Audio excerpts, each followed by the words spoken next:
السلام علیکم۔ رات کی تنہائی، ایک دعا جو آسمانوں کو لرزا دے۔ حضرت عبداللہ بن عباس رضی اللہ عنہ نے بیان کیا کہ نبی کریم صلی اللہ علیہ وسلم رات کے وقت تہجد کی نماز میں یہ دعا کرتے تھے: اے اللہ، اے ہمارے رب، حمد تیرے ہی لیے ہے، تو آسمان و زمین کا تھامنے والا ہے اور ان سب کا جو ان میں ہے،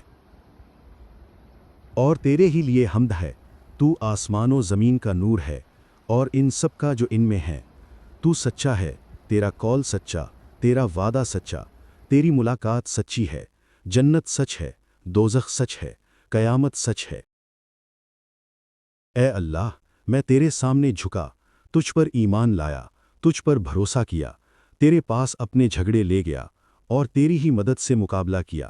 پس تو مجھے معاف کر دے، میرے وہ گناہ بھی جو میں نے پہلے کر چکا ہوں اور وہ بھی جو بعد میں کروں گا، اور وہ بھی جو میں نے پوشیدہ طور پر کیے اور وہ بھی جو ظاہر طور پر کیا، اور وہ بھی جن میں تو مجھ سے زیادہ جانتا ہے، تیرے سوا اور کوئی معبود نہیں۔ ابو عبداللہ حضرت امام بخاری رحمہ اللہ نے کہا کہ قیس بن سعد اور ابو الزبیر نے طاؤس کے حوالہ سے قیام بیان کیا، اور مجاہد نے قیوم کہا، یعنی ہر چیز کی نگرانی کرنے والا، اور عمر رضی اللہ عنہ نے قیام پڑھا، اور دونوں ہی مدح کے لیے ہیں۔ ویڈیو اچھی لگی تو لائک کریں، کمنٹ میں ماشاءاللہ لکھیں، ثواب کی نیت سے آگے شیئر کریں۔ مزید اسلامی ویڈیوز کے لیے ہمارے چینل کو سبسکرائب کریں۔